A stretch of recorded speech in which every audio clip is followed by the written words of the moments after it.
Like the sword of Damocles, nuclear destruction has hung over the world since the mid-1940s. But a nuclear conflict never happened. Why not? It's sheer dumb luck that we haven't had a nuclear catastrophe in the last 65 years since the Second World War. Nothing to do with good political leadership, nothing to do with the inherent stability of the nuclear armaments system. It's sheer dumb luck. We got lucky pretty much for 65 years and didn't have a nuclear war. It's unreasonable to think that the luck will continue forever. Stories of near nuclear disaster during the Cold War are not difficult to find.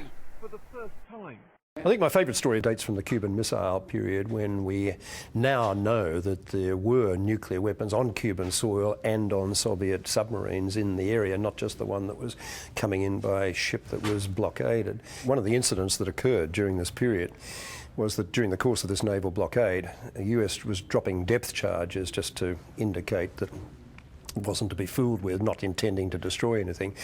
And one of those depth charges actually knocked out the communications in a Soviet submarine back with Moscow. And the protocols that applied at the time, when submarines lost their communication and didn't know whether there was a war on or not, was that the decision as to whether to fire their nuclear weapons was left to a three-person vote of the three senior personnel on the submarine. In this instance, it went to a vote as to whether they would fire their nuclear-tipped torpedo, and by 2-1, the decision was that they wouldn't. So I think we came within the vote of one Russian sailor of World War III. During the Cold War, a nuclear deterrent was seen as being in the national interest. Now, however, some see the reverse as being true. We're going to be the one who's attacked by terrorists or revolutionary states. So we're better off trying to mobilize everybody to make these weapons anathema. And I think it's a basic national interest.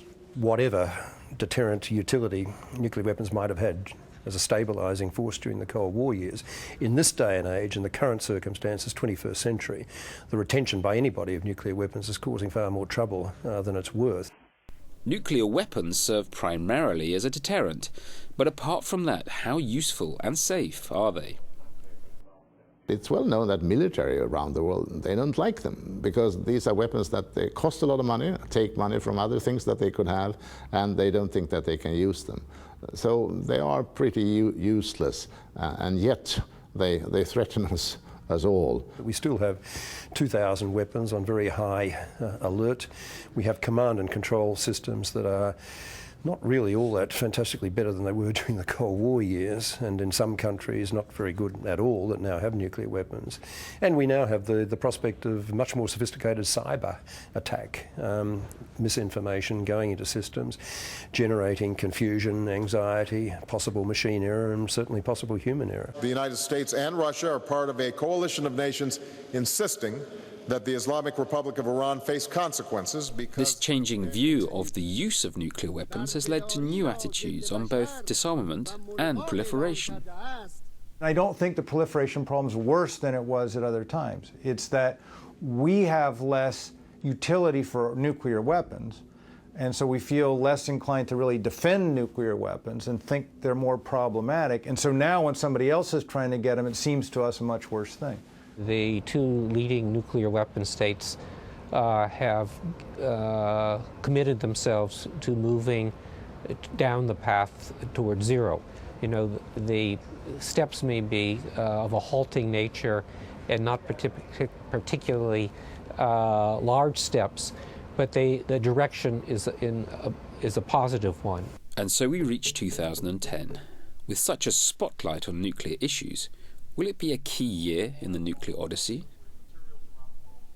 When you add together the various things that are on the table this year, the two big conferences, the Obama Summit on Nuclear Security, the Review Conference in May, and you've got question marks about other issues as well, including, of course, the big one of Iran.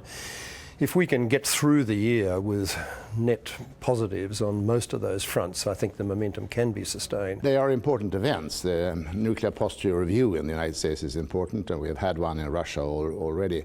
But I don't think that it's going to be a sort of crucial year. This year, the world knows that you have an administration in Washington that would like to have disarmament, and I think that there will be a sort of forgiveness about that. So I think there will be more like a timeout for a while. And regardless of progress made in 2010, some nuclear threats may remain completely unpredictable. I worry about India and Pakistan in the sense that if and when there's another Mumbai attack, there's a big terrorist attack on India, the Indians have said this time they won't be restrained, that they're gonna teach Pakistan a lesson for supporting terrorist organizations. Pakistan in turn says, we've listened to the U.S., we've moved our forces to fight in Afghanistan, we're vulnerable now to India, so if India tries to teach us a lesson, we will use nuclear weapons. Given that the probability of another terrorist attack in India is much higher than al-Qaeda acquiring nuclear weapons, the nuclear threat I worry about is a conflict, a nuclear conflict between India and Pakistan that neither one of them wants, really.